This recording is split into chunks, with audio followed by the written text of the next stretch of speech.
Welcome to Consumerpedia at checkbook.org. We're the nonprofit that helps consumers select services, avoid trouble, and save money. Because we don't accept any advertising or take money from any business we recommend, you can rely on checkbook.org to be completely independent and objective.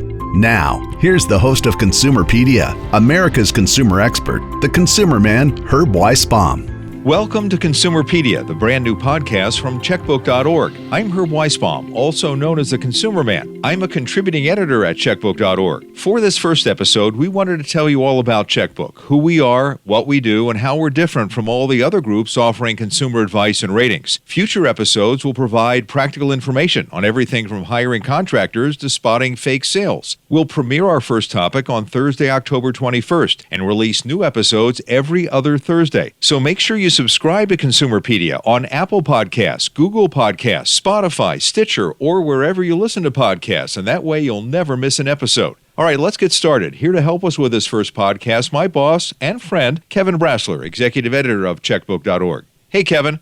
Hello, Herb. So in 25 words or less, what is Checkbook? So Consumers Checkbook and checkbook.org, we're a nonprofit consumer advocacy group. We're here to inform consumers on how to find and work with high-quality services and how to avoid, paying too much. We were founded in 1974 with some help from Consumer Reports, and since then have been at it. When people ask me what Checkbook is, I describe it as a Consumer Reports for services. So Consumer Reports rates siding and roofing materials and paint, and Checkbook.org rates painters and roofers and siding companies and that sort of thing. Yeah, that's usually the way I describe it. Our founder, Robert Krugoff, when he started Checkbook, he really modeled our organization after Consumer Reports. This was way back in the 1970s, and he was really, at the time, wondering why there were no evaluations of, auto repair shops and home improvement companies, the way that there were for appliances and cars. And so he set out to create a magazine that published rigorous evaluations of local services. He started it in the Washington, D.C. area where he lived. We now evaluate hundreds of types of services, repair shops, home contractors, financial services, insurance companies, doctors and dentists, veterinarians, kennels, and on, and do it in several markets now. We're actually in 7 markets, and in the lightning round here, if you can name all 7 in 30 seconds, you'll get a bonus prize. Yeah, so our ratings of local services are for the Washington, D.C. area, the greater metropolitan area, the San Francisco Bay Area, the greater Chicago area, the Delaware Valley area, which is Philadelphia and its suburbs, and the New Jersey suburbs and northern Delaware, the Boston area, the Puget Sound area, and the Minneapolis Twin Cities area.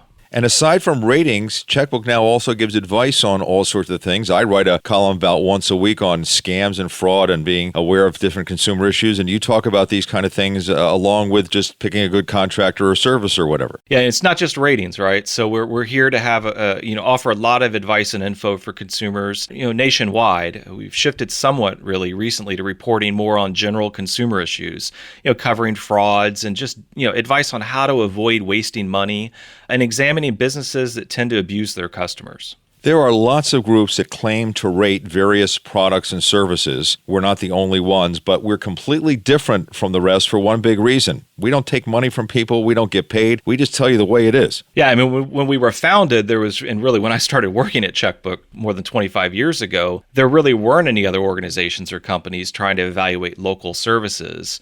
Now there are dozens. There are ratings all over the place. I think the key difference is that Checkbook is financially independent and unbiased. We don't carry any advertising. We don't take referral fees or any money from the companies we rate. All of those other sources of online reviews for local services, they really are there and exist to generate advertising or to generate referral fees for the companies that supply the ratings.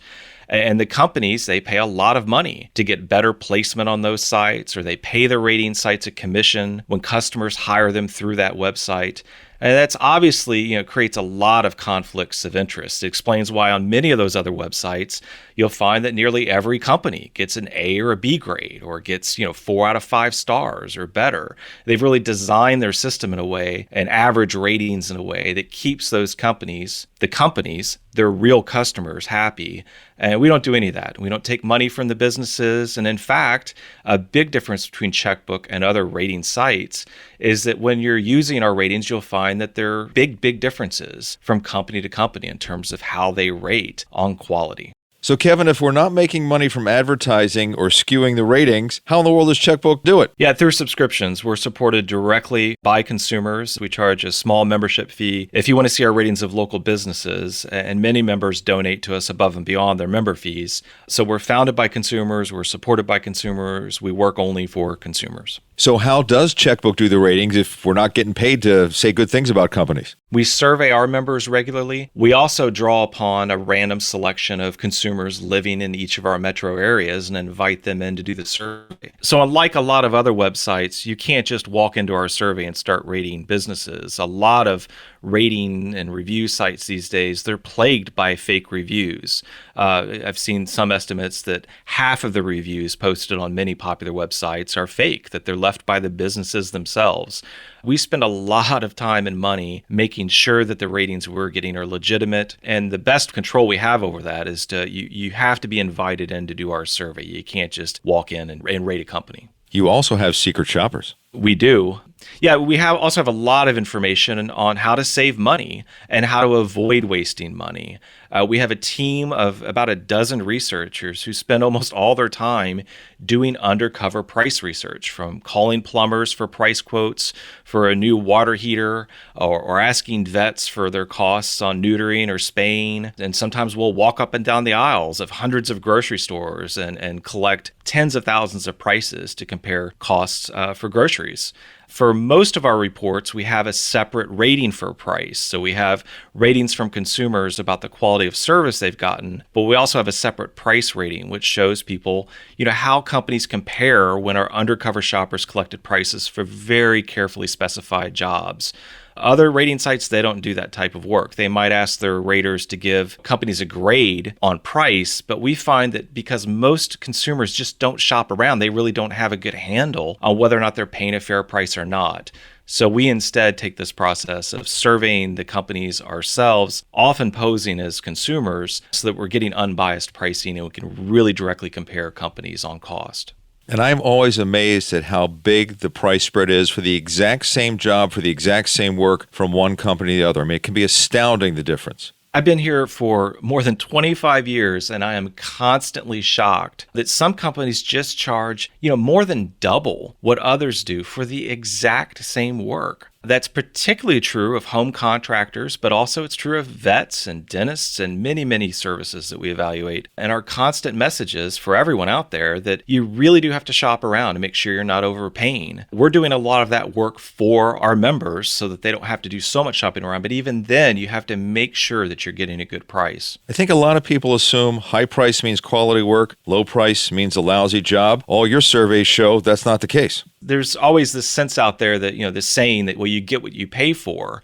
And with some types of products, that might be true. But when it comes to local services, we've found for more than 40 years now that that's really a myth, that the market doesn't work the way it should. Really good companies should be charging more for the work because you're getting really good work, and lousy ones should have to be charging a low price.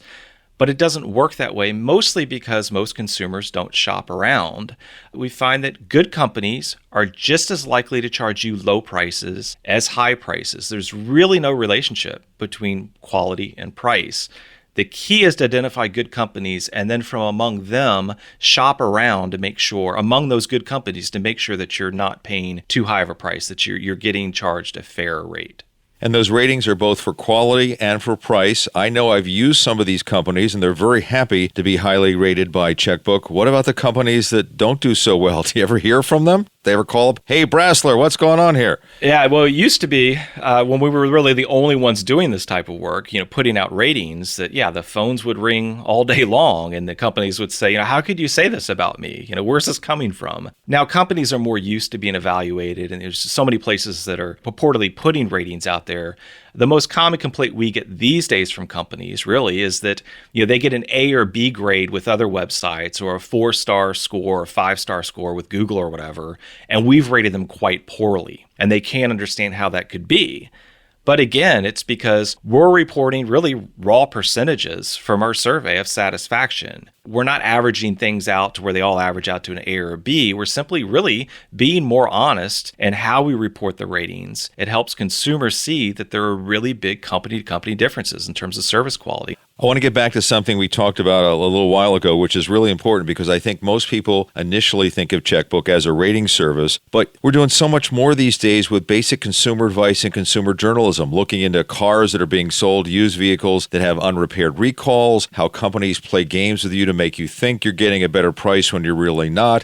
That's what I do in my column all the time. There's a lot of really good advice available through checkbook.org, a lot more than just simply ratings. Yeah, I mean, you and I both, Herb, we're both always just amazed that there's just so much awful advice out there these days from some consumer journalists sometimes, right? And also just from the marketing machines that work for these companies. I mean, I think consumers really do have to be careful these days. The marketing these days, it's quite sophisticated, and really much of it preys on consumers. And unfortunately, there are just a lot fewer serious consumer journalists out there reporting on these things and digging into, little insurance policies, service contracts to determine whether or not they're worth it or not. I talk to friends, and you do too, Herb, all the time who think they got a great deal or they got ripped off and they didn't, right? Or they hired a company and just completely got ripped off. Right. And it's so frustrating. There's so many fraudsters out there these days, but there are also a lot of companies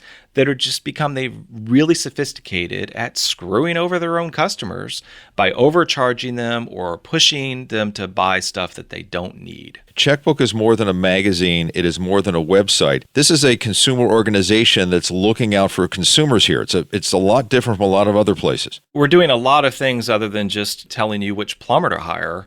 Over the years, we've fought the government to release data that we thought consumers really needed so that we could evaluate hospitals and surgeons. The government didn't want that data out there, and we really thought it was important that they could see it. We do a lot of reporting to just cut through the marketing noise out there, especially these days, to help people understand, what's worth buying and what isn't.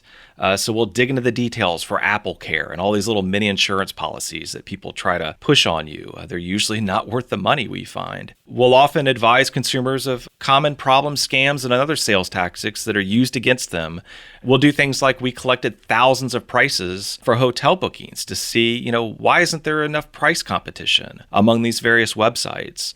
We even rented a house and posted as home buyers and paid a dozen home inspectors to look at it and found that, many were just awful at their jobs, and that while home buyers really rely on these reports, well, maybe they shouldn't, especially from some of these inspectors. Well, Kevin, it's been a long time coming, but we have our first podcast in the can right now. How you feeling? Feeling pretty good. I really look forward to doing more of these and having other guests on and really continuing this dialogue. I think this is going to be great, and I'm really excited. Well, we're off and running. We'll premiere our first topic on Thursday, October 21st, and release new episodes every other Thursday. Make sure you subscribe to Consumerpedia on Apple Podcasts, Spotify, or wherever you listen to your podcasts, so you'll never miss an episode. I'm Herb Weisbaum, the Consumer Man, looking out for you on checkbook.org. Consumerpedia is a public service of checkbook.org. We're a unique nonprofit that empowers you, the consumer, to save money and make smarter choices. From auto repair shops to doctors, plumbers to vets, you can count on checkbook.org to help you find the best services and avoid the worst. Local ratings are unbiased and accurate. That's checkbook.org.